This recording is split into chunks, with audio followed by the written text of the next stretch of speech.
Fahim HD media, আহলে সুন্নাত ওয়াল জামাতি, মুক্তির পথ।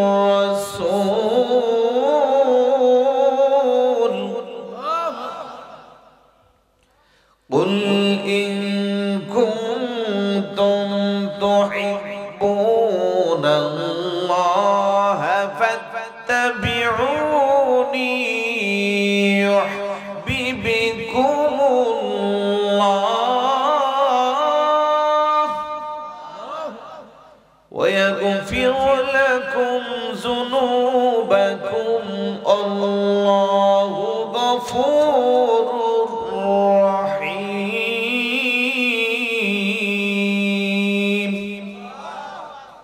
তিন জায়গা থেকে তিনটি আয়াত তেলাওয়াত করেছি। আল্লাহকে অনুসরণ করবা আমার, নবীর করা হবে আমার।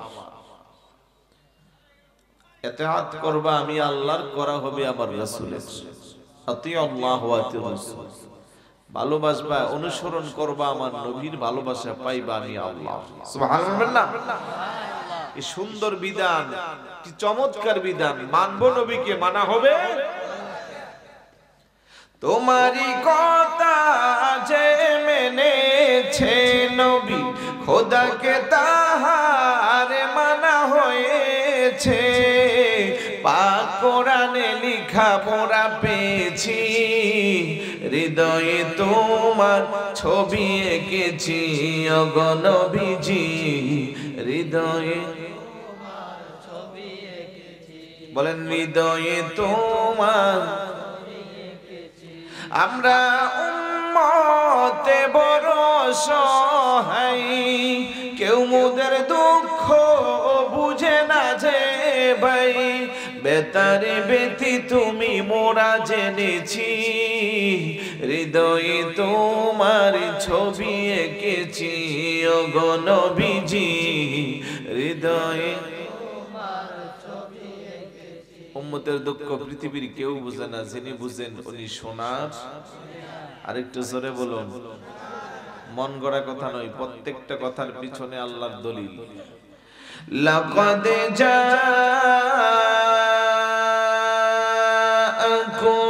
রাসূলুম মিন আনফুসিকুম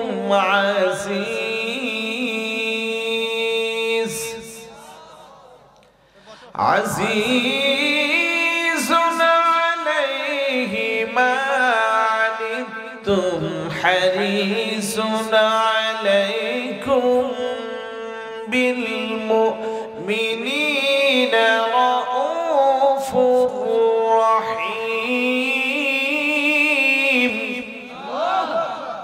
আজিজুন আলাইহি মা আনিতুম হারিস। তাফসীর খুলেন, উম্মতের দুঃখে নবী দুঃখ পায়, উম্মতের কষ্টে নবী কষ্ট পায়, এমন দরদি নবী পৃথিবীতে আরেকটাও নাই। আল্লাহু আকবার বলবেন না? সেই নবীর অনুসরণ করা দরকার আছে না? কম করে না বেশি করে? জীবনের প্রত্যেকটা ধাপে চাইলে রাসূলুল্লাহর অনুসরণ করার সুযোগ আছে না নাই? বাজারে নাই, ব্যবসা বাণিজ্য করলে নাই, এটা কি? কোন জায়গা নাই? এমন কোন জায়গা নাই যেখানে আপনি রাসূলুল্লাহর অনুসরণ নিতে পারবেন না। আপনি সব জায়গায় চাইলে রাসূলুল্লাহর জীবন আদর্শ বাস্তব জীবনে দিতে পারবেন। যারা দিয়েছে তারা এই দেশে, তারা এই পৃথিবীতে মরেও অমর হয়েছে। আদর্শ মোতাবেক যারা জীবন চালাইছে তারা সিদ্দিক আকবর হয়েছে, ফারুক আজম হয়েছে, উসমান গনি জিন্নুরাইন হয়েছে, মাওলায়ে কায়নাত হয়েছে, তারা শাহেনশাহ বাগদাদ হয়েছে, খাজা গরিবে নওয়াজ হয়েছে, বাবা শাহজালাল ইয়ামনি, শাহপরান ইয়ামনি হয়েছে। আলহামদুলিল্লাহ বলবেন না? কিন্তু আমরা সেই আদর্শ বাস্তবে নিতে পারি না। আজ আমরা সৃষ্টির সেরা এত আশরাফুল মাখলুকাত হয়ে আজ আমরা পশুর মতো আমাদের জীবন চরিত্র হয়ে গেছি। একটাই কারণ, রাসূলুল্লাহর জীবন আদর্শ বাস্তব জীবনে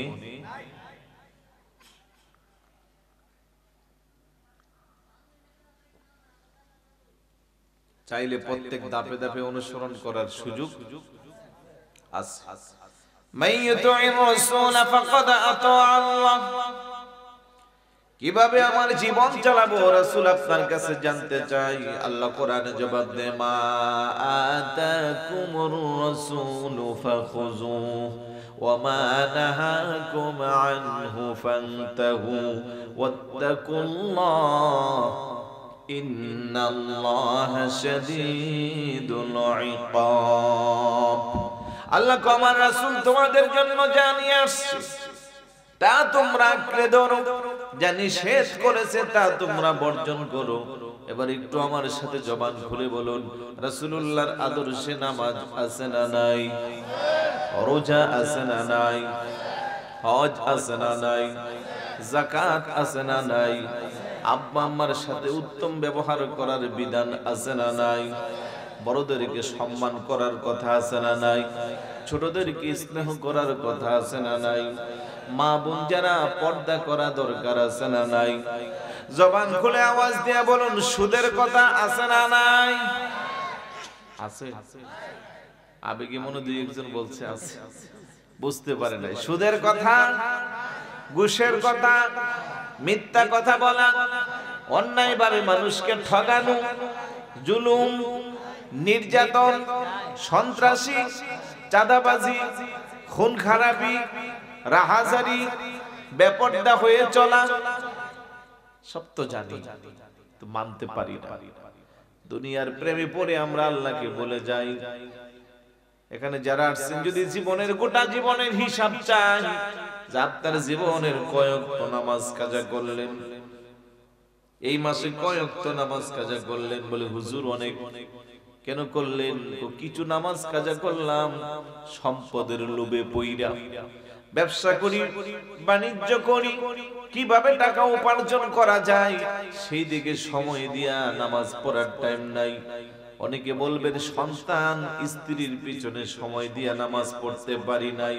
কিন্তু আমার আল্লাহ কইয়া, উমালা ইয়ানফাউ মালু ওয়ালা বানুন, সেই দিন তোমার স্ত্রী, সন্তান, তোমার ধন সম্পদ কোনো কাজে আসবে না। ইল্লা মান আতাল্লাহা বিকলবিন সালিম, একমাত্র আমি আল্লাহর কাজে আসবে তোমার একটা বিশুদ্ধ আত্মা। চিৎকার করে বলি সুবহানাল্লাহ। এর দুনিয়ার মানুষ আজকে দুনিয়া নিয়ে পাগল হয়ে গেলাম, একটি বারো পরকালের কথা স্মরণ করলাম না। আজকে কার সম্পদ বেশি উপার্জন করা যায়, এই জন্য আমার নবী কো সায়াতি আলা উম্মতি জামানুন يحبون الخمسة وينسون الخمسة يحبون الحياة وينسون الموت يحبون الدنيا وينسون الآخرة يحبون القصور وينسون القبور يحبون المال وينسون الحساب يحبون الخلق وينسون الخالق। আমার নবী কয় এমন একটা সময় আসবে অচিরেই আমার উম্মত পাঁচটা জিনিসকে ভালোবাসবে আর পাঁচটা জিনিসকে ভুলে যাইবে। এই জন্য আমার উম্মতের জন্য আমার বড় টেনশন হয়। আল্লাহু আকবার বলেন। এক নম্বরে ইউহিব্বুনাল হায়াত ওয়া ইয়ানসাউনাল মাউত, আমার উম্মতগুলো দুনিয়ার হায়াতকে ভালোবাসবে, মরণের কথা ভুলে যাইবে। ঠিক না বেঠিক? আজকে এত অন্যায় হচ্ছে, জুলুম হচ্ছে, নির্যাতন হচ্ছে। আজকেও গাড়িতে বসে দেখলাম আশুগঞ্জের উপজেলার চেয়ারম্যানের বাইকে আধিপত্য বিরাজ নিয়ে কেন্দ্র করে মেরে ফেললো। কিসের জন্য রে ভাই? 500 টাকা, 1000 টাকা, 1 বিঘা জমির জন্য, দুনিয়ার একটু ক্ষমতার জন্য। জীবন্ত একটা মানুষকে আরেকটা মানুষ পেটে ছুটি মারে, তার পিছনে সন্ত্রাস লেলিয়ে দিকে তাকে মেরে ফেলে। এমন দৃষ্টান্ত দৈনন্দিন জীবনে আছে না নাই? আরেকটু জোরে বলুন, আছে না নাই? তুমি যে তোমার ক্ষমতা পাওয়ার জন্য, সম্পদ পাওয়ার জন্য, আধিপত্য পাওয়ার জন্য আরেকটা মানুষকে পেটের মধ্যে ছুরি দিয়া দুনিয়া থেকে সরাইয়া দিলা, তুমি তো এই পৃথিবীতে চিরস্থায়ী থাকতে পারবে না, একদিন না একদিন তোমাকেও আল্লাহর ডাকে সাড়া দিতে চলে যেতে হবে। কথা বলেন ঠিক কিনা? আমার নবীকে দুনিয়ার হায়াত নিয়ে তারা পাগল হয়ে যাবে। কার চেয়ে কার হায়াতকে লম্বা করা যায় প্রতিযোগিতা চলবে। চিকিৎসা করে হায়াত লম্বা করার জন্য প্রয়োজনে বাড়ি ভিটা জমি জায়গা সব বিক্রি করবে, কিন্তু সর্বশেষ তার সব কিছুর উপরে তার মরণ আছে না নাই? কেউ 50, 60, 70, 80, 90, 100 কিংবা 150 বছর আপনি হায়াত পাইলেন, কিন্তু তারপরও একদিন আপনাকে মরতে হবে কি হবে না? সেই মরণের স্মরণ আমাদের আসেনি? নাই। যদি থাকতো সমাজে এত অন্যায় নির্যাতন চলতো না। যদি মরণের স্মরণ সবার অন্তত দৈনিক কয়েকবার করে স্মরণ হইতো, জুলুম নির্যাতন সমাজে এত চলতো না, পাপ অনেক অংশে কমে যাইতো। এই জন্য আমার নবীকে উম্মত গুলা দুনিয়ার হায়াত নিয়ে পাগল হয়ে যাবে, মরণের কথা তারা বলে যাইবে, কিন্তু চিরস্থায়ী সত্য হলো একদিন মরতে হবে। কথা বলেন ঠিক কিনা? কুল্লু নাফসিন যায়িকাতুল মাউত সুম্মা ইলাইনা তুরজাউন। আল্লাহু আকবার বলেন। প্রত্যেক প্রাণীকে মৃত্যুর স্বাদ গ্রহণ করতে হবে, তবে চতুষ্পদ জন্তু মারা যায়, আর সৃষ্টির সেরা আশরাফুল মাখলুকাত মানব জাতি মারা যায়। মরণের মধ্যেও ভালো মন্দ আছে না নাই? ঈমানদার যারা, আমল যাদের ভালো হবে, আটখানা জান্নাতের সিনারি তাদের সামনে ফেরেশতারা ধরে রাখবে। তারা মিষ্টি মিষ্টি মুস্কি হাসি দিয়ে কালমা তেলাওয়াত করে করে পৃথিবীর দিকে চলে যাইবে। সুবহানাল্লাহ। আমার নবী কো আমার উম্মতের মধ্যে যারা নেককার হবে তাদের মরণটা কত সোজা হইবে। কই ইয়া রাসূলুল্লাহ কেমন হবে? ও একটা ময়দার বস্তা থেকে যদি একটা চুলকে টেনে টেনে বের করা হয়, ময়দার বস্তার সাথে চুলের যেমন কোনো সংমিশ্রণ হয় না, চুলটা বের করলে একটা ময়দাও তার মধ্যে লাগানো থাকে না। ইমানদারের রূহটা কি ফেরেশতারা এত চমৎকার করে বের করবে, তারা একটু টেরও পাইবে না। বড় করে বলি সুবহানাল্লাহ। আর যদি বেঈমান হয়, ঈমান যদি তাদের না থাকে, আমল যদি খারাপ হয়, নেকির পাল্লা যদি হালকা হয়, গুনার পাল্লা যদি ভারী হয়, তারা কেমনে মরবে? আমার নবী কো একটা বকরিকে জীবন্ত অবস্থায় তার পাগুলা উপরের দিকে ঝুলাইয়া মাথাটা নিচের দিকে দিয়া চামড়াটা যদি টেনে টেনে ছেঁড়া হয়, আর যদি তার মধ্যে লবণ ছিটকানো হয়, যত না কষ্ট, বেঈমানের মরণ তার চেয়ে আরো বেশি কষ্ট। চিৎকার করে বলি নাউজুবিল্লাহ। আরে দুনিয়ার মানুষ আজকে দুনিয়া নিয়ে পাগল হয়ে গেলাম, ওই মরণ কিন্তু নিশ্চয় একদিন পাকড়াও করে ধরবে, বাঁচার কোনো সুযোগ। অনেকে কো হুজুর আমি অনেক নামি দামি বাসভবন বানাইছি, ইঞ্জিনিয়ার বলছে 20 টন রড দিলে হবে, আমি তার মধ্যে 50 টন লাগাইছি। কেন লাগাইলেন? ভূমিকম্প, টর্নেডো, ঘূর্ণিঝড় হইলে যেন আমার মরণ না হই। নাউজুবিল্লাহ। আপনি যতই শক্তিশালী করে বাড়িঘর বানান, যতই আপনি লোকান আর পালান, মরণ থেকে বাঁচার কোনো সুযোগ। আইনামা তাকুনু ইদরিকুমুল মাউত ওয়ালাউ কুনতুম ফি বুরুজিন মুশাইয়াদা। চিৎকার করে বলুন সুবহানাল্লাহ। মরণ থেকে যতই পালাও, মরণ তোমায় লইবে গিরি, যদিও সুদূর আকাশে পানে, পালাও সে তাই লাগিয়ে সিঁড়ি। আল্লাহু আকবার বলেন। এক সেকেন্ড তো বাঁচার কোনো সুযোগ। কত যুবক সকালবেলা বাড়ি থেকে বের হয়, নামি দামি বাইক নিয়ে ব্রাহ্মণবাড়িয়া শহরে যায়, ডাক বাংলা চান্দুরা দিয়া মাধবপুর ঘুরতে যাই। সন্ধ্যাবেলা খবর আসে একেবারে টকবকে তরতাজা যুবকটা আর আমাদের মাঝে নাই, বিশ্ব রোডের পাশে লাশ হয়ে পড়ে আছে। আছে না নাই? আরে মুসলমান ইমানদার ভাই, কেন চিন্তা করো না? রাতের বেলা স্ত্রী সন্তান বাবা মার সাথে খাওয়া দাওয়া করে গল্প গুজব করে ঘুমিয়ে যান, সকালবেলা হাজার ডাক দিয়েও তারে আর ঘুম থেকে জাগানো যায় না। এমন দৃষ্টান্ত আছে না নাই? আর একটু জোরে বলুন আছে না নাই? কিসের জন্য এত বাহাদুরি, কিসের জন্য এই ক্ষমতা, অথচ সেই মরণের কথা আমাদের স্মরণ হয় না। ইদা জাআ আজালুহুম লা ইস্তাখিরুনা সাআতান ওয়া লা ইস্তাকদিমুন। মরণ যখন আসবে একটা সেকেন্ড আপনার জন্য আমার জন্য দেরি করবে না। এই কদমটা সামনে থেকে পিছনে, পিছন থেকে ডানে, ডান থেকে বামে নেওয়ার কোনো সুযোগ। আমার নবীকে আমার বড় দুঃখ লাগে, আমার উম্মতগুলা সেই হায়াত নিয়ে তারা পাগল হয়ে গেল, মরণের কথা তারা স্মরণ করলো না। আজকের মাহফিল থেকে একটা সিদ্ধান্ত নেন, অন্তত দৈনিক কয়েকবার করে মরণের কথা স্মরণের দরকার আছে না নাই? আর একটু জোরে বলুন, আছে না নাই? 2 নম্বরে আমার নবীকে ইউহিব্বুনাদ দুনিয়া ওয়া ইয়ানসাউনাল আখিরাহ। তারা দুনিয়াকে ভালোবাসবে, আখিরাতকে ভুলে যাইবে। অথচ এই দুনিয়াটা ক্ষণস্থায়ী, আখিরাতটা চিরস্থায়ী। কথা বলেন ঠিক কি না?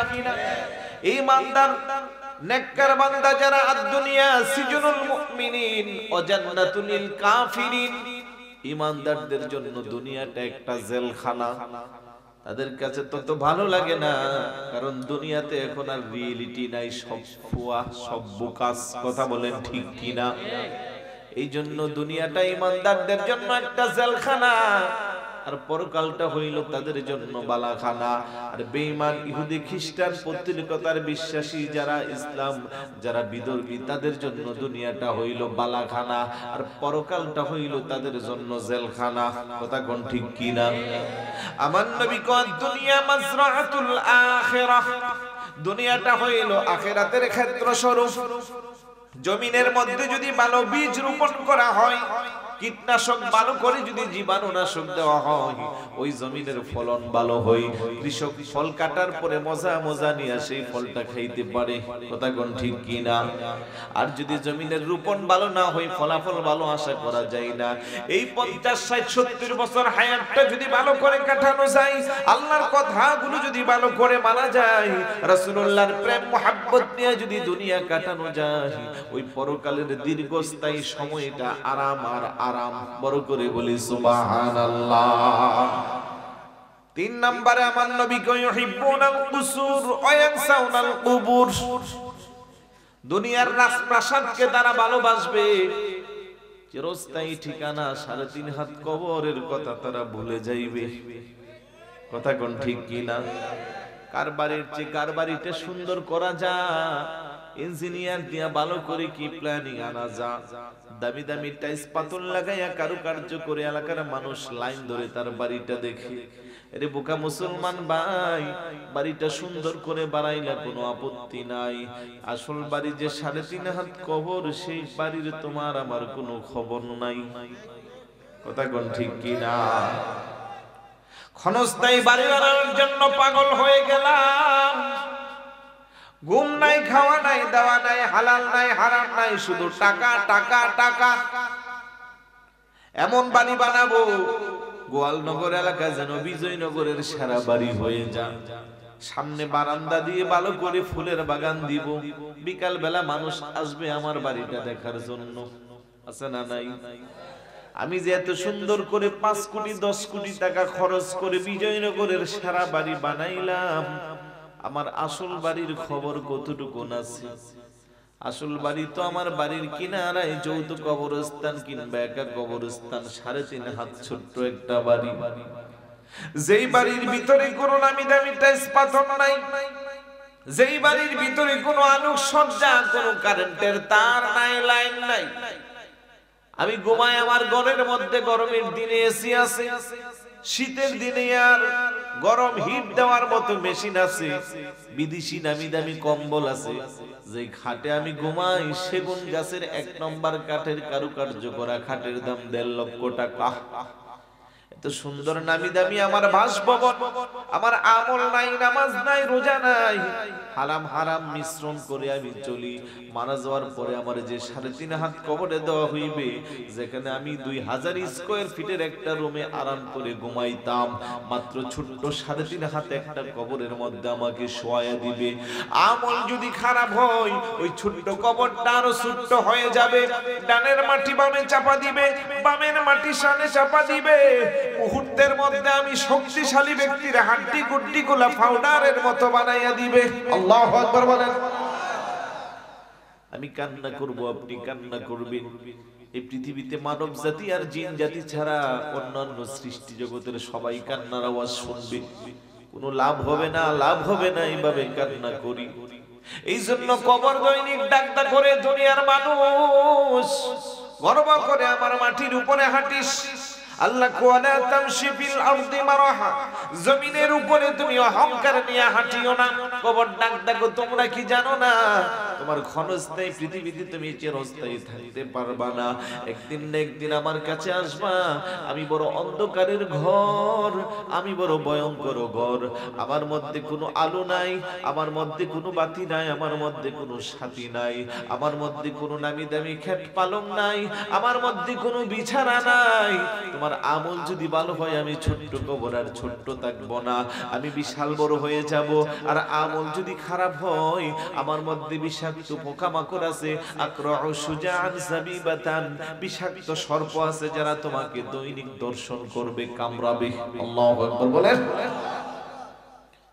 এই জন্য আমার রাসূল কোন একটা নামাজে জানাজা শেষ করে কবরের পাশে দিয়া যাচ্ছেন, ওই কবরের মধ্যে আমার নবী বসে এমন ভাবে কান্না করলেন, সাহাবারা কো হুজুরের কান্না মনে হয় যেন চোখের পানি দিয়া কবরের পাটটা ভিজে গেল।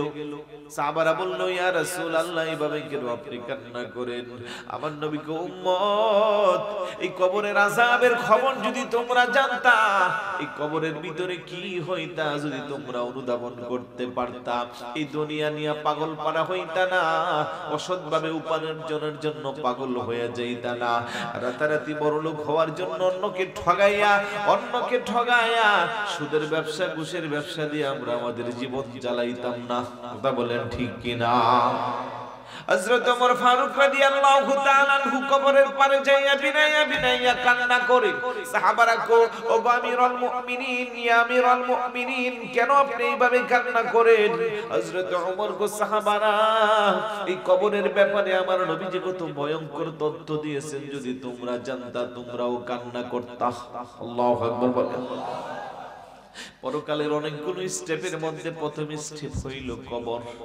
আউয়ালু মানজিলিন মিন মানাজিলিল আখিরাহ, আখিরাতের অনেকগুলো ধাপের প্রথম ধাপের নাম কবর। এই কবরে যদি শান্তি পাওয়া যায়, এই কবর থেকে যদি ছুটা যায়, বাকি সবগুলো রাস্তা ক্লিয়ার। আল্লাহু আকবার বলেন। আরে কবরের প্রশ্নে যদি আটকায়া যায়, আর বাঁচার কোনো সুযোগ নাই। আজকে সেই কবরের পাশে দিয়ে আপনি আমি দৈনিক অনেকবার হেঁটে যাই, মুর্দাদেরকে একটু সালাম দেওয়ার সময় নাই, তাদের পাশে দাঁড়াইয়া সূরা ফাতিহা পড়ে একটু জিয়ারত করার আমাদের টাইম নাই। কথা বলেন ঠিক কিনা? আরে মুসলমান, কবরের ভিতরের খবর যদি জানতা, দুনিয়ার সব কিছু চাইরা আল্লাহর প্রেমে সবাই পাগল পারা হইতাম। কবরের ওই আযাবে যদি কেউ দেখিত, দুনিয়াদারি সবে ছাড়িয়া পাগল হইত। বলেন, দুনিয়াদারি সবে ছাড়িয়া পাগল তো। আল্লাহু আকবার বলেন। ওই কবরের কথা আমরা ভুলে গেলাম। এই জন্য অনুরোধ করবো ভাই, আজকের মাহফিল থেকে যাওয়ার পরে একটু কবরের কথা স্মরণ করা দরকার আছে নি? যাদের জন্য রাজপ্রাসাদ বানাইলাম, এত কোটি কোটি টাকা খরচ করলাম, তারা কেউ কিন্তু আপনার কবরে, আমার কবরে যাবে? টাকা পয়সা বাড়ি গাড়ি যাহা করেছি, সবই কিছু ফালাইয়া আজি একা যাইতেছি। শেষে বুঝলাম এই দুনিয়ার কেহ আপন না, ডাইনে বামে মাটি আমার মাটি বিছানা, ডাইনে বামে মাটি আমার মাটি বিছানা। আমি চলে যাব আমায় তোমরা ভুইলা যাইও না, আমি চলে যাব আমায় তোমরা ভুইলা যাইও না, ডাইনে বামে মাটি আমার মাটি বিছানা। ঘরের বিবি ছেলে মেয়ে আসে যাহারা, জন্মের মতো বিদায় করে দিবে তাহারা। কথা বলেন ঠিক কিনা? এত নিষ্ঠুর হইবে মানুষ আগে জানি না, বলেন এত নিষ্ঠুর হইবে মানুষ আগে জানি না, ডাইনে বামে মাটি আমার মাটি বিছানা, ডাইনে বামে মাটি আমার মাটি।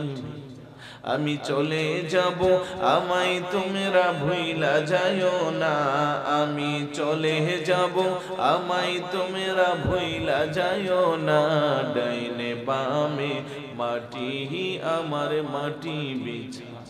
আল্লাহু আকবার বলেন। 4 নম্বরে আমার নবী কই ইউহিব্বুনাল মাল ওয়া ইয়ানসাউনাল হিসাব। আমার উম্মত গুলো দুনিয়ার টাকা পয়সাকে ভালোবাসবে, আখিরাতের নেকির হিসাব ভুলে যাইবে। বাস্তব না বাস্তব? প্রত্যেকদিন আমরা কে কত টাকা উপার্জন করলাম, রাতে ঘুমানোর আগে হিসাব হয় কি হয় না? ব্যবসা বাণিজ্য করি, দোকান ক্লোজ করি, সারাদিনের হিসাব মিলাই, কিন্তু কয়জন ইমানদার মুসলমান আছেন রে ভাই, রাতের বেলা বালিশের মধ্যে মাথাটা দিয়ে একটু চিন্তা করেন, আল্লাহ সারাটা দিন পার করে দিলাম, আমি কয়টা তোমার কাজ করলাম? হিসাব করেন? করি না। দুনিয়া নিয়ে পাগল। ইমানদার ব্যক্তি যারা, মুত্তাকি পরহেজগার আল্লাহর ওলি যারা, তারা রাতের বেলা শুয়া শুয়া চিন্তা করে সারাদিনে কয়টা মিথ্যা কথা বললাম, কয়জন মানুষকে ঠগাইলাম, কয়টা খারাপ কাজ করলাম। এতে কি হয়? পরের দিন অনেক অংশে খারাপ কাজ কমে যায়। আজকে যদি সারাদিন মিথ্যা কথার হিসাব পাই, তার জন্য যদি রাতে অনুশোচনা আসে, পরের দিন অন্তত 2টা মিথ্যা কথা কমে যাবে। কথা বলেন ঠিক কি না? এইভাবে যদি প্রত্যেক দিন রাতের বেলা একটু আমরা নেকির হিসাব করি, পাপের হিসাব করি, অনেকাংশে আমাদের কাছ থেকে নেকি বেড়ে যাবে, পাপ কমে যাবে। এই জন্য আমার নবীকে উম্মত ইউহিব্বুনাল মাল ওয়া ইয়ানসাউনাল হিসাব। দুনিয়ার মালকে ভালোবাসলা, আর আমি আল্লাহ পরকালের তোমাদের নেকির কথা তোমরা বলে গেলা। 5 নম্বরে আমার নবী কয় ইউহিব্বুনাল খালক ওয়া ইয়ানসাউনাল খালিক। আমার উম্মত গুলো দুনিয়ার সৃষ্টির প্রতি ভালোবাসা তাদের বেড়ে যাইবে, কিন্তু আমি আল্লাহ যে তাদের রব, আমি যে তাদের খালেক, আমি যে তাদের স্রষ্টা, আমাকে তারা ভুলে যাইবে। কথা বলেন ঠিক কি না? আল্লাহকে বইলা আমরা দুনিয়া নিয়ে পাগল হয়ে গেলাম, অথচ আপনার আমার এই পৃথিবীর যাদের জন্য পাগল পারা হইলাম, কেউ কিন্তু কোনো কাজে আসবে? একটু আওয়াজ দেয়া বলুন, আসবে? বন্ধুর পিছনে কত ঘন্টা সময় নষ্ট করলাম। যুবক তোমাকে বলছি একটু খেয়াল করো ভাই, কত ওয়াক্ত নামাজ কাজা করলা, কি পরিমাণের মূল্যবান সময় তুমি তোমার বন্ধুর পিছনে দিলা। বন্ধু 3 প্রকার। বলেন বন্ধু কয় প্রকার? এক প্রকারের বন্ধু হইল যতক্ষণ টাকা পয়সা আছে বন্ধু ততক্ষণ থাকবে, টাকা পয়সা নাই বন্ধু।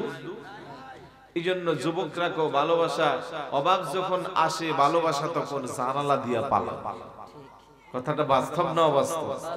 100% ট্রু, একেবারে সত্য কথা। টাকা পয়সা নাই বন্ধু। আরেক প্রকারের বন্ধু হলো আত্মীয় স্বজন, ভাই বেরাদর, বাবা মা, স্ত্রী, সন্তান। যতক্ষণ এই দেহে প্রাণ থাকবে তারা ততক্ষণ থাকবে। প্রাণ পাখিটা ওড়াল দিয়ে চলে গেলে কবরে শোয়া, আর তারা কেউ কবরের ভিতরে। আর তৃতীয় প্রকারের বন্ধু হলো নেক আমল, নামাজ, রোজা, ইবাদত, বন্দেগী। পৃথিবীর সবাই যখন আপনাকে আমাকে ভুলে যাইবে, অন্ধকার কবরে যখন আপনাকে আমাকে রেখে আসবে, নেক আমল নামক বন্ধুটা সেই অন্ধকার কবরে আলো জ্বালিয়ে দিবে। সুবহানাল্লাহ। এত আস্তে সুবহানাল্লাহ, আরেকটু জোরে বলুন না সুবহানাল্লাহ। সুন্নিয়াতের প্রচারের স্বার্থে ভিডিওটি লাইক, কমেন্ট ও বেশি বেশি শেয়ার করুন। আমাদের সাথে থাকুন।